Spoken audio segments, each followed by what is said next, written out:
Hello friends, स्वागत है आप सभी का।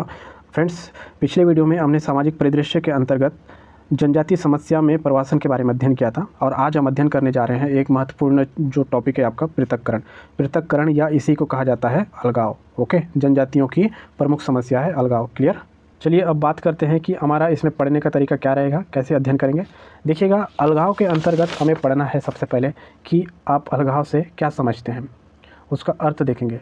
अलगाव से क्या समझते हैं ये आपसे पूछा जा सकता है 30 वर्ड में। ओके, उसके बाद हमें पढ़ने की आवश्यकता है अलगाव का जो ऐतिहासिक पृष्ठभूमि है, यानी कि ब्रिटिश सरकार में अलगाव का जो ऐतिहासिक पृष्ठभूमि है ब्रिटिशकालीन भारत का देखेंगे और स्वतंत्रता के बाद के भारत का देखेंगे। ओके, उसके बाद हमें देखना है कि अलगाव के क्या क्या प्रमुख कारण हैं, जनजाति समाज में जो समस्या है अलगाव का उसके क्या क्या प्रमुख कारण हैं।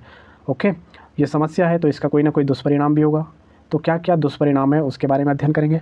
फिर हम देखेंगे कि शासन के द्वारा क्या क्या प्रयास किए जा रहे हैं, संवैधानिक स्तर पर क्या प्रयास किए जा रहे हैं, है ना, राज्य शासन के द्वारा क्या प्रयास किए जा रहे हैं, इन तमाम चीज़ों के बारे में एक नज़र देखेंगे। उसके बाद हम लास्ट में इसको कंक्लूड करेंगे निष्कर्ष के रूप में। क्लियर।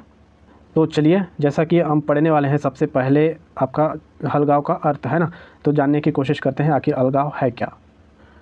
चलिए दोस्तों, समझते हैं अलगाव है क्या। देखिएगा दोस्तों, अलगाव से आशय है पृथकता, है ना, पृथकता यानी अलग, पृथकता या अलग होने से है। क्लियर। अलगाव से आशय है पृथकता या अलग होने से। तो जो जनजाति समाज है, जनजाति समाज का उनकी परंपरागत रीति रिवाजों के साथ मुख्य धारा से न जुड़ पाना, जनजाति समाज का उनके परंपरागत या रीति रिवाज के साथ मुख्य धारा से न जुड़ पाना क्या कहलाता है, अलगाव कहलाता है। ओके दोस्तों, अलगाव को दो दृष्टिकोण से समझा जाता है। पहला जो दृष्टिकोण है आपका सकारात्मक दृष्टिकोण और दूसरा जो दृष्टिकोण है आपका नकारात्मक दृष्टिकोण। ओके, जो आपका इसमें हम देख पा रहे हैं सकारात्मक दृष्टिकोण, ये जो सकारात्मक दृष्टिकोण है इसमें कहा गया है कि जनजातियों का विकास जो है तब तक नहीं हो सकता जब तक कि उन्हें मुख्य धारा में शामिल न किया जाए, मुख्य धारा में सम्मिलित न किया जाए, तब तक जनजातियों का विकास क्या हो सकता है, नहीं हो सकता है। ओके, फिर उसके बाद नेक्स्ट इसमें हम बात करेंगे नकारात्मक दृष्टिकोण की।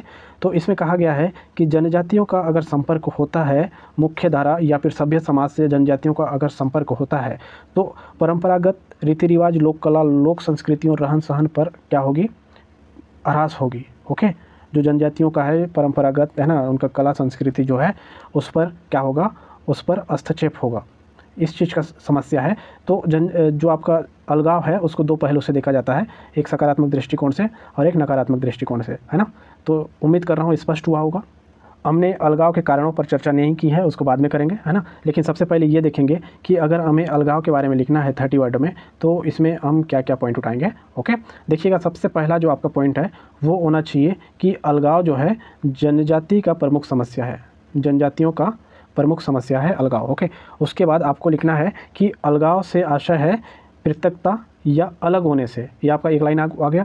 उसके बाद आपका जो दूसरा लाइन है उसमें आपको लिखना है कि जनजाति समाज का उनकी परंपरागत रीति रिवाजों के साथ मुख्य धारा से न जुड़ पाना अलगाव को परिभाषित करता है। क्लियर। उसके बाद आप जो दो दृष्टिकोण है आपका, पहला जो है आपका सकारात्मक दृष्टिकोण और दूसरा जो है आपका नकारात्मक दृष्टिकोण, तो आपका ये दो लाइन में आ जाएगा। आप अगर इतना लिख देंगे तो आपका अलगाव का जो परिभाषा है 30 वर्ड में वो कवर हो जाता है। देखिएगा, आपने यहाँ तक लिखा है जो आपका अलगाव है जनजातियों का प्रमुख समस्या है और अलगाव से आशय उस पृथकता से है ना, पृथक या अलग होने से है। उसके बाद आपने लिखा है कि जनजाति समाज का उनकी परंपरागत रीति रिवाज के साथ मुख्य धारा से न जुड़ पाना अलगाव को परिभाषित करता है। ये आपका दो लाइन हो गया। और उसके बाद इधर का जो आपका दो लाइन है इसमें आप क्या दिए, इसमें आप दिए हैं कि उस अलगाव का जो दृष्टिकोण है सकारात्मक और नकारात्मक। ओके, अगर आप इसमें सकारात्मक और नकारात्मक दृष्टिकोण ना देकर अलगाव के कारणों को भी लिखेंगे तब भी कोई दिक्कत नहीं है। अलगाव के प्रमुख कौन कौन से कारण है ना, या फिर अलगाव के कारण लिखने के बाद उसके परिणाम स्वरूप जो है उसके जो दुष्परिणाम है ये होते हैं, इन पॉइंट्स को आप लिखेंगे तो तब भी आपका जो आंसर है कंप्लीट है ना। तो जो अलगाव का कारण है उसको हम आगे पढ़ेंगे और जो अलगाव का दुष्परिणाम है उसको भी हम आगे पढ़ेंगे। जब आप उन तमाम चीज़ों को पढ़ोगे और आपके पास पर्याप्त की पॉइंट रहेगा तो आपको 30 वर्ड में कभी भी दिक्कत होने वाला नहीं है। ओके, चलिए आगे बढ़ते हैं दोस्तों। अलगाव का अर्थ या परिभाषा जानने के बाद हमें आगे बढ़ना है और उसमें देखना है कि जो अलगाव है उसका ऐतिहासिक पृष्ठभूमि कैसा था, ऐतिहासिक पृष्ठभूमि कैसा था, आज़ादी से पहले कैसा था, आज़ादी के बाद कैसा रहा, है ना। देखिएगा, ऐतिहासिक पृष्ठभूमि में अगर मैं बात करूँ स्वतंत्रता से पूर्व पूर्व की, है ना। उसके बाद इसमें मैं बात करूँ स्वतंत्रता के बाद या पश्चात, ओके। दो चीज़ें हैं इसमें जो ऐतिहासिक पृष्ठभूमि को स्पष्ट करता है, स्वतंत्रता से पहले और स्वतंत्रता के बाद। देखिएगा, जो स्वतंत्रता से पहले की बात करें तो निश्चित रूप से इसमें किन की शासन थी, ब्रिटिश सत्ता थी इसमें, ओके। तो देखिएगा इसमें कि अंग्रेज़ों के द्वारा कभी जनजातियों के संस्कृति पर हस्तक्षेप करने की कोशिश किया जाता था। अंग्रेज़ों के द्वारा जनजातियों के संस्कृति का जब हस्तक्षेप करने की कोशिश की गई, तब जनजातियों के द्वारा क्या किया गया, जनजातियों के द्वारा विद्रोह किया गया है। तो इन्हीं हिंसक जो स्वरूप है, इन्हीं हिंसक प्रवृत्ति को देखकर तो ब्रिटिश शासन ने क्या किया, ब्रिटिश शासन ने जनजातियों को पृथक्करण की नीति के तहत रखा है ना, पृथक्करण की या फिर अलगाव की नीति के तहत रखा किन्हें, जनजातियों को, ओके। और आपको मालूम होना चाहिए दोस्तों कि जो जनजातीय समुदाय थे, जनजातीय समुदाय को अंग्रेज़ों ने क्या माना था, उनको हिंसक समुदाय माना था, है ना, हिंसक समुदाय माना था। और हिंसक हैं इस वजह से इन पर नियंत्रण रखने के लिए सन 1871 में एक अधिनियम लाया गया था और उस अधिनियम का नाम है आपराधिक जनजाति अधिनियम, आपराधिक जनजाति अधिनियम 1871, है ना।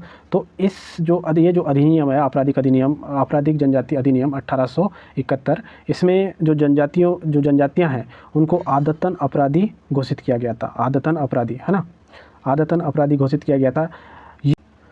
ये जो अधिनियम था दोस्तों, जनजातियों के लिए नकारात्मक भाव प्रकट करता था, है ना, क्योंकि जनजातियों को आदतन अपराधी घोषित किया गया था इसमें। और ये जो अधिनियम था, इसमें जनजातियों को इस अधिनियम के अंतर्गत कोई सज़ा भी होती थी तो जो वारंट निकलता था वो गैर जमानती था इसमें, क्लियर है। इस अधिनियम के तहत जो घुमंतु और जो एकदम विमुक्त जैसे रहते हैं, यानी कि फ्रीडम रहते हैं, ऐसे जनजातियों पर क्या करने के लिए अधिनियम को लाया गया था, कंट्रोल करने के लिए अधिनियम को लाया गया था। लेकिन 1950 में एक समिति का गठन किया गया था और इस अधिनियम की समीक्षा की गई थी। तो समीक्षा करने के बाद, समिति के द्वारा समीक्षा करने के बाद यह पाया गया कि ये जो अधिनियम है पूरा कानून ही भारतीय संविधान का उल्लंघन करता है, ओके। ब्रिटिश शासन के द्वारा यह जो अधिनियम लाया गया था, इसका परिणाम क्या हुआ, इसका परिणाम हुआ कि जो आदिवासी या जनजाति समुदाय है वो समाज से और भी कट गया, यानी कि अलगाव और भी बढ़ गया, ओके। तो ये आपका अलगाव से संबंधित आज़ादी के पूर्व की कुछ बातें हैं, है ना। तो उसके बाद हम आज़ादी के बाद की बातें करेंगे दोस्तों। आज़ादी के बाद जनजाति समाज को एकीकरण करने का प्रयास किया गया, आज़ादी के बाद जनजाति समाज को एकीकरण करने का प्रयास किया गया, है ना। लेकिन आज तक इसमें क्या नहीं हुए, आज तक इसमें सफल नहीं हो पाए। उसका मुख्य कारण जो थे वो औद्योगिकरण को माना जाता है, ओके, नगरीकरण को माना जाता है, जनजाति संस्कृति पर आक्रमण को माना जाता है, क्लियर। कुछ प्रमुख कारण थे, औद्योगिकरण, नगरीकरण, जनजाति संस्कृति पर आक्रमण, है ना, सभ्य समाज के द्वारा जनजातियों को तिरस्कार किया जाना, ये भी एक कारण है, ओके। और इसमें हम अशिक्षा को भी कारण मान सकते हैं। देखिएगा, हम अलगाव के कारण को अलग से देखेंगे, 8-10 पॉइंट में कवर करेंगे उसको। तो अशिक्षा को भी माना जा सकता है, जिससे कि योजनाओं के संबंध में उनको जानकारी ही नहीं मिल पाता था, ओके। तो यही सब कारण थे दोस्तों कि आज जो आपका जनजाति समाज है वो मुख्य धारा से दूर रहना पसंद करते थे, क्लियर है। चलिए अब अलगाव के कारणों पर बात करते हैं। आखिर अलगाव के कौन कौन से प्रमुख कारण हैं, है ना। कुछ पॉइंट्स आपको याद रखना है, आपको ये जो है 30 वर्ड में पूछा जा सकता है। 4 से 5 पॉइंट जो प्रमुख हैं वो याद होना चाहिए। पहला जो है अलगाव के कारण का पहला आप मान सकते हैं कि अपनी परंपरा एवं संस्कृति का संरक्षण करना, अपनी परंपरा एवं संस्कृति का संरक्षण करना, ओके। दूसरा कारण आप मान सकते हैं भौगोलिक दुर्गमता या निवास उनका जो स्थान है दुर्गम स्थान पर है, जिससे क्या है सड़क, आपका संचार, इन तमाम चीज़ों का विकास नहीं हुआ है। तो ये लोग जो है मुख्य धारा से नहीं जुड़ पा रहे हैं, है ना। फिर उसके बाद हम देख पा रहे हैं इसमें बोली की समस्या, जिससे आपका मुख्य धारा से जुड़े हुए लोगों से संपर्क साधने में सहज महसूस नहीं करते हैं, ये भी एक कारण है। उसके बाद नेक्स्ट कारण आप इसको बोल सकते हैं वन प्रिय, है ना, वन प्रिय। तो घने जंगलों के बीच प्रकृति के गोद में रहना पसंद करते हैं जनजाति समाज, क्लियर है। उसके बाद एक ब्रिटिश शासन का एक कारण है, उसको मान सकते हैं कि जब जनजातियों के संस्कृति पर हस्तक्षेप किया जाता था तो उनके द्वारा विद्रोह किया जाता था, ओके। तो ब्रिटिश शासन के द्वारा अलगाव की नीति जो अपनाई गई थी वो भी एक प्रमुख कारण है, क्लियर है। तो दोस्तों इस प्रकार हमने अलगाव के कारणों को देखा। अब हमारा नेक्स्ट जो पॉइंट है जो पढ़ना है हमें, अलगाव के दुष्परिणाम के बारे में अध्ययन करना है। देखिएगा, इसके कई सारे दुष्परिणाम होते हैं, है ना। तो सबसे पहला आप मान सकते हैं नक्सलवाद को बढ़ावा, क्लियर है। दूसरा आप मान सकते हैं विलुप्त के कगार पर हैं।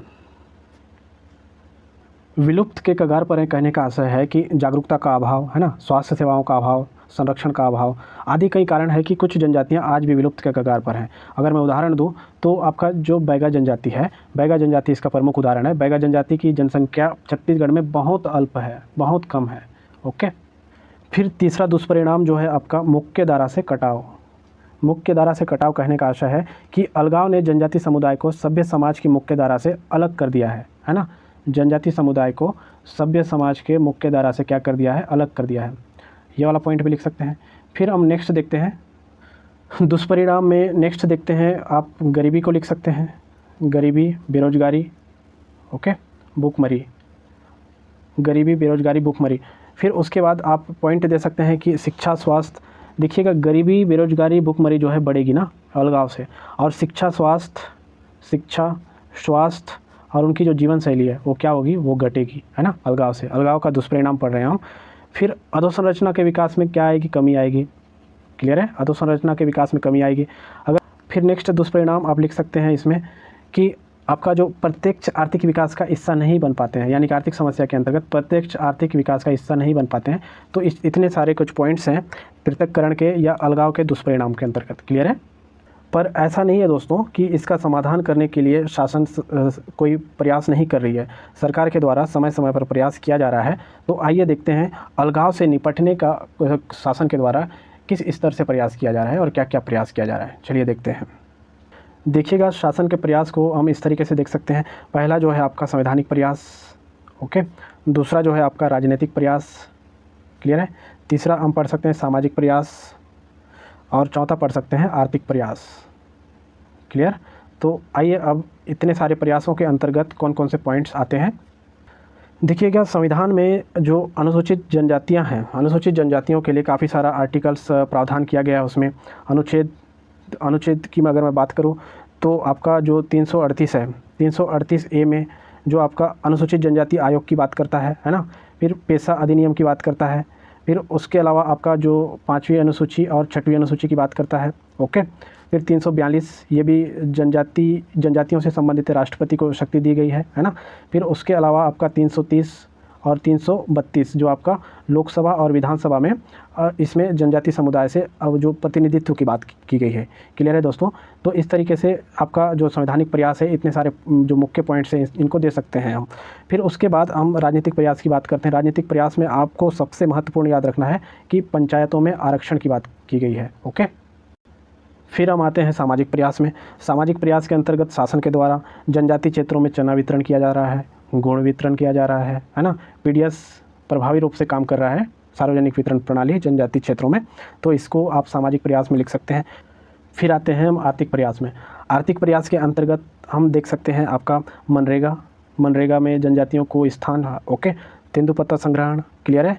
एमएसपी पर लघु वनोपजों की खरीदी, एमएसपी पर लघु वनोपजों की खरीदी, वन अधिकार पट्टा वितरण, ये सब चीज़ें क्या है, आर्थिक प्रयास है। क्लियर। और इसमें एक अन्य प्रयास में लिख सकते हैं कि वर्ष 2019 से राष्ट्रीय आदिवासी नृत्य महोत्सव का आयोजन किया जा रहा है, ओके दोस्तों। तो दोस्तों इस तरीके से शासन के द्वारा प्रयास किया जा रहा है समय समय पर, ओके, जो कि काफ़ी सराहनीय है। लेकिन यह पर्याप्त नहीं है। हमें आवश्यकता है कि जनजातियों के लिए योजनाएं एवं विकास कार्यक्रम जो है उनके आवश्यकता को ध्यान में रखते हुए बनाना चाहिए, न कि आधुनिकीकरण और बाजारीकरण को उन पर थोपा जाए, है ना।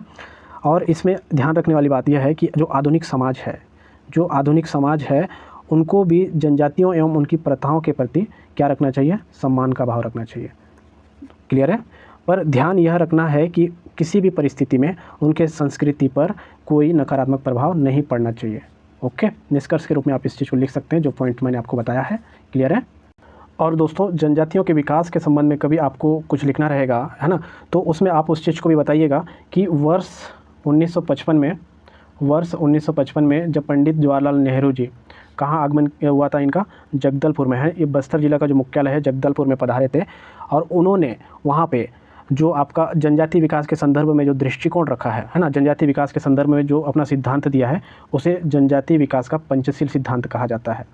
पंचशील सिद्धांत। ओके, पंचशील सिद्धांत के अंतर्गत किन किन बातों को, कौन कौन से ऐसे 5 बातें हैं जो पंडित जवाहरलाल नेहरू ने अपने दृष्टिकोण में रखा है, उन चीज़ों को हम क्लियर करते हैं। ओके, देखिएगा, नेहरू जी के पंचशील सिद्धांत को समझने के लिए आपको कुछ की पॉइंट्स को ध्यान रखना है। पहला जो है आपका मूल प्रतिभा। ओके, मूल प्रतिभा ये काफ़ी इंपॉर्टेंट है, यहाँ से प्रश्न पूछा जा चुका है, 2 बार पूछा है। ओके, फिर दूसरा है आपका इसमें सम्मान।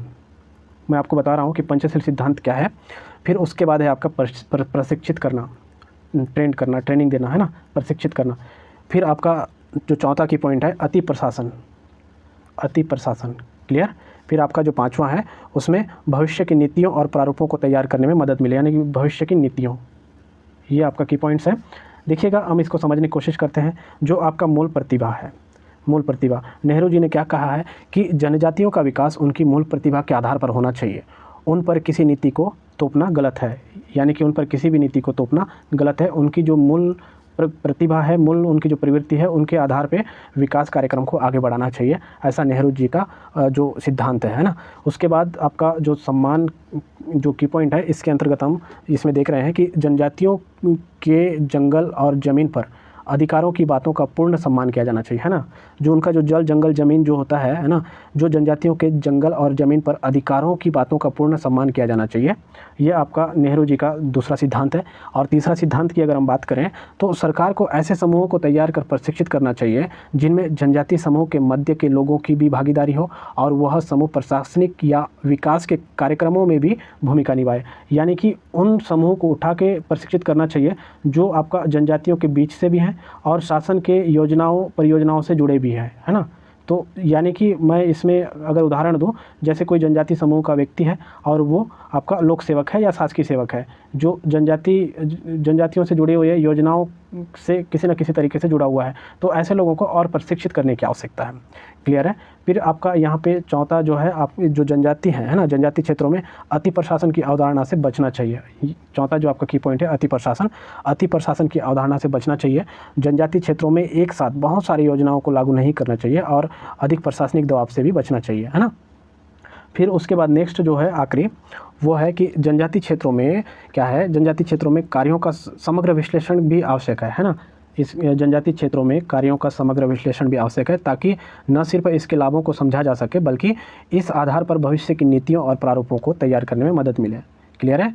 कहने का आशय है कि जनजाति क्षेत्र में उनके कार्यों का समग्र विश्लेषण करना है और ना सिर्फ उनके प्रॉब्लम को ही समझा जा सके बल्कि भविष्य में नीतियां बनाने में और उनके प्रारूप को तैयार करने में क्या मिल सकता है, मदद मिल सकता है। तो इस तरीके से ये नेहरू जी के दिया गया पंचशील सिद्धांत है, काफ़ी इंपॉर्टेंट है, पीएससी 2 बार पूछ चुका है। चलिए फिर एक बार देखते हैं। सबसे पहले तो मूल प्रतिभा को महत्व दिया गया है, उन पर किसी प्रकार की चीज़ों को नहीं थोपना चाहिए, उनकी मूल प्रतिभा का सम्मान करते हुए उन्हें क्या करना चाहिए, मूल प्रतिभा का सम्मान करते हुए जनजातियों का विकास करना चाहिए। फिर उसके बाद नेक्स्ट जो है सम्मान की बात किए थे हम, तो जो जनजातियों के जल और जंगल पर अधिकारों की बातों का पूर्ण सम्मान किया जाना चाहिए, है ना। जनजातियों के जो जल और जंगल की जो अधिकारों की जो बातें हैं उस पर पूर्ण सम्मान किया जाना चाहिए। और इसमें रही बात प्रशिक्षित की, जो आपका जनजाति समुदाय का व्यक्ति है और वो शासकीय पदों में भी है, जो योजनाओं के बारे में जानकारी रखता है, तो ऐसे लोगों को प्रशिक्षित देने की बात की गई है। और जनजाति क्षेत्रों में अति प्रशासन से बचना चाहिए। ओके। फिर उसके बाद यहाँ पे कहा गया है कि जो जनजाति क्षेत्र है वहाँ के समस्याओं का समग्र विश्लेषण करना चाहिए। ओके, ताकि भविष्य में उनके प्रति जो है प्रारूप बनाने में और भविष्य की नीतियाँ बनाने में मदद मिल सके। क्लियर है दोस्तों, ये काफ़ी इंपॉर्टेंट है। दोस्तों ये जो पंचशील सिद्धांत है वर्ष 2020 में पूछा गया है।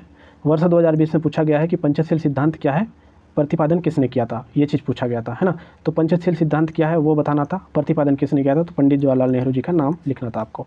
फिर उसके बाद इसमें आपको प्रश्न पूछा है कि आदिवासी विकास की पंचशील सिद्धांत क्या है, ये पूछा है वर्ष 2013 में और ये पूछा है 8 नंबर में। क्लियर है। चलिए दोस्तों, इस तरीके से हमने अलगाव की समस्या और पृथक्करण की समस्या को बारीकी से जाना है ना। तो अलगाव की समस्या के संबंध में एक PDF मिलता है, उस PDF का भी अध्ययन कर लेते हैं। देखिएगा इसमें ये जो सोर्स है छत्तीसगढ़ ग्रंथ एकेडमी का सोर्स है ना। इसके बारे में कंटेंट बहुत कम मिलता है। यहाँ पे जो दिया हुआ है, मैंने जितना आपको समझाया वो सब चीज़ें इसमें नहीं है, लेकिन इसमें क्या लिखा हुआ है उसको ज़रा पढ़ते हैं। पृथक्करण या फिर हम बोले इसको अलगाव, है ना। पृथक्करण या अलगाव एक ही चीज़ होता है। जनजाति समुदाय में पृथक्करण को सकारात्मक और नकारात्मक दोनों प्रकार से देखा जाता है। जहां एक और माना जाता है कि जब तक दूर दराज के जंगली क्षेत्रों में निवासरत जनजाति समुदायों को मुख्य धारा में सम्मिलित नहीं किया जाएगा, तब तक उनका विकास नहीं हो पाएगा, जैसा कि मैंने आपको बताया है। वहीं दूसरी ओर सभ्य समाज के संपर्क में आने के कारण जनजाति समाज में शोषण इत्यादि समस्या उत्पन्न होगी। क्लियर है।